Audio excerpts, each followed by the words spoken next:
Hello, మీ బామ్మ వచ్చేసింది. ఇప్పుడు నేను రెస్టారెంట్ స్టైల్లో పాలక్ పన్నీర్ కూర ఎలా తయారు చేసుకునేది మీకు చూపిస్తాను. మీరు ఇదే విధంగా తయారు చేసుకోండి, పుల్కాల్లోకి చాలా బాగుంటుంది.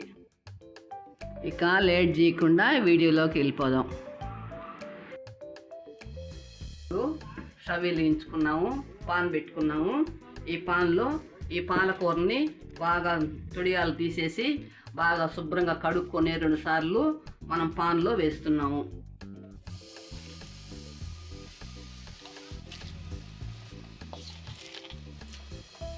ఇప్పుడు మూడు టమాటాలు సన్నగా తరుక్కున్నాను, ఇందులో వేస్తున్నాను.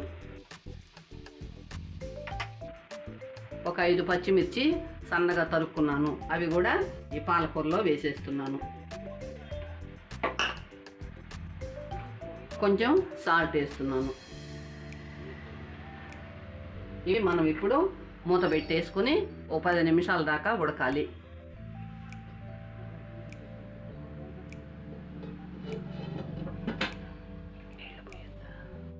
మూత తీసి చూసుకొని మరలా ఒకసారి కలుపుకోవాలి.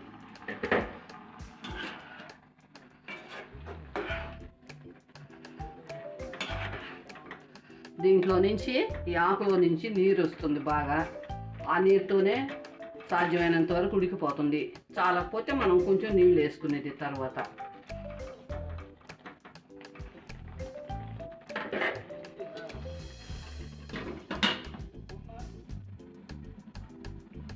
ఇప్పుడు ముద్ది చూసుకొని తయారైపోయింది, ఉడికిపోయింది. ఇప్పుడు మనం దీన్ని ప్యాన్ కింద పెట్టి బాగా చల్లారుకున్నాము. అంత లోపల మనం ఇది చల్లారే లోపల పన్నీర్ తీసి ఆయిల్లో వేసి ఫ్రై చేసుకుందాం. స్టవ్ మీద ఇప్పుడు పాన్ పెట్టుకున్నాను. ఇప్పుడు ఆయిల్ వేసుకొని మనము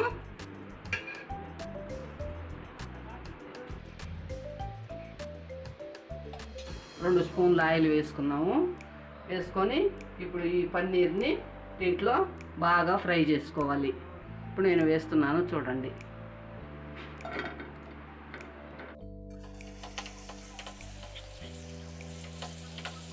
ఇప్పుడు గోల్డెన్ కలర్ వచ్చేంత వరకు మనం ఫ్రై చేసుకున్నాము. కలర్ వచ్చేసింది. ఇప్పుడు మనం స్టవ్ కట్టేస్తాము. స్టవ్ కట్టేసి ఇప్పుడు మనం అది మిక్సీకి వేసుకున్నాము. ఇప్పుడు ఈ పాలకూరని మిక్సీ పట్టుకున్నాను, బాగా మెత్తగా పట్టుకోవాలి. పట్టుకున్న తర్వాత మనం ఒక 5 టేబుల్ స్పూన్లు పాన్లో ఆయిల్ వేస్తున్నాను. ఆయిల్ వేడెక్కింది. సన్నగా తరిగిన ఎర్రగడ్డలు 2 గడ్డలు ఇవి వేస్తున్నాను.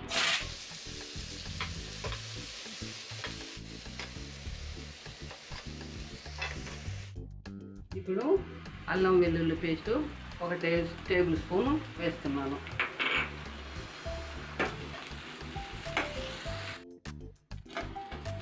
ఎర్రగడ్డ వేగిపోయింది. ఇప్పుడు మిక్సీ పట్టుకున్న ఈ పాలకూరని బిల్బాండల్లో దీంట్లో వేస్తున్నాను.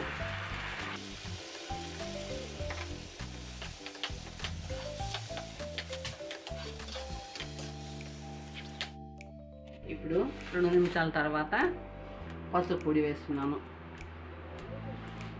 కొంచెం ధనియాల పొడి వేస్తున్నాను. కొంచెం జీలకర్ర పొడి. ఇవి బాగా కలుపుకోవాలి.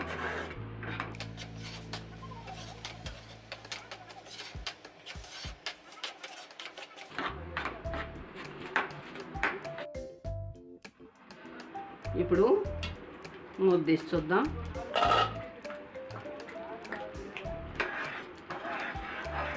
బాగా ఉడికిపోయింది. ఇప్పుడు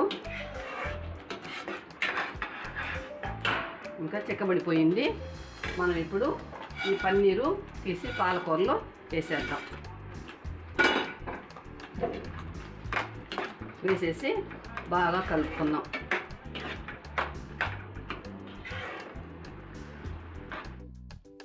ఇంకా ఒక 2 నిమిషాలు ఉడకనిచ్చేసి ఇంకా స్టవ్ కట్టేద్దాం. ఇప్పుడు మూత తీసి చూద్దాం. బాగా రెడీ అయిపోయింది. ఇంకా మనము పుల్కాల్లోకి సర్వ్ చేసుకోవడమే. చూడండి చాలా బాగా వచ్చింది. ఇది పుల్కాల్లోకి వేసుకొని తింటే చాలా బాగుంటుంది. దీన్ని మీరు కూడా ట్రై చేసి రుచి చూడండి.